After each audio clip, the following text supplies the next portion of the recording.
Hello বন্ধুরা, আজ গুপিদার দোকানে ল্যাংচা তৈরি হচ্ছে, দেখাচ্ছি কত সুন্দরভাবে ল্যাংচা তৈরি হচ্ছে। গুপিদা কি তৈরি করছো? এটা ল্যাংচা। এটা কত টাকা পিস? মাত্র 5 টাকা পিস।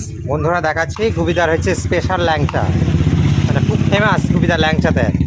এখন বর্তমানে আমাদের বরান্দ্রের এখন ট্রেন্ডিং চলছে গুপিদার স্পেশাল ল্যাংচা। কত পিস করো প্রতিদিন মোটামুটি? কত করো? 400-500, তাই তো? যেহেতু দোকানটা নতুন হয়েছে, দিনকে দিন আস্তে আস্তে বাড়বে, কোনো চিন্তা নেই গুপিদা। এভাবে সুন্দর করে করতে থাকো। কত সুন্দরভাবে নাড়াচ্ছে, দারুণ। মানে এটা কি গরম খেলে কি ভালো লাগবে? গরম ভালো লাগবে না, তাই তো? মানে কখন খেতে হবে? ঠান্ডা হওয়ার পর। ও, মানে এটা সুন্দর করে ভাজার পর তারপরে এটা রসে দেওয়া হবে। এটা কালো মিষ্টি করা হয়েছে। রসে দেওয়ার পর রসটা যতটা ভিতরে আস্তে আস্তে ঢুকবে, তত এর স্বাদটা বাড়বে, তাই তো? হুম।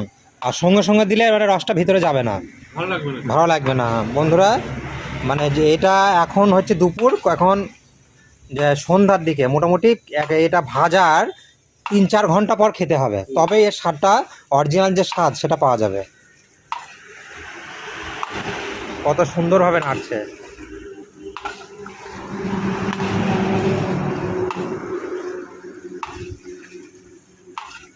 কতক্ষণ ধরে হবে এটা?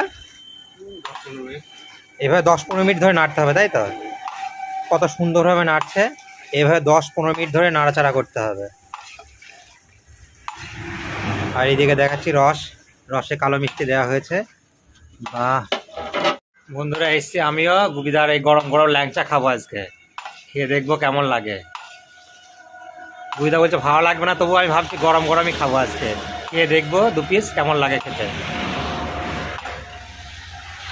এই তো ভাজা কমপ্লিট হয়ে গেছে, পুরো লাল লাল হয়ে গেছে। লাল লাল এত কয়রা করতে হয় গুপিদা? পুরো তো লাল হয়ে গেছে।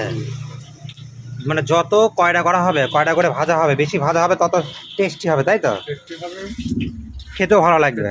হুম। কত সুন্দর হয়েছে বন্ধুরা। এবার নামানো হচ্ছে তেল থেকে, তারপর এই যে রসের ভিতর দেওয়া হচ্ছে।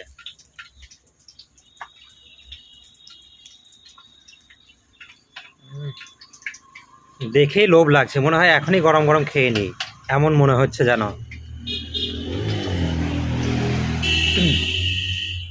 দেখাচ্ছি বন্ধুরা কত সুন্দর কীভাবে ল্যাংচাটা তৈরি হলো, তোমাদের দেখাচ্ছি।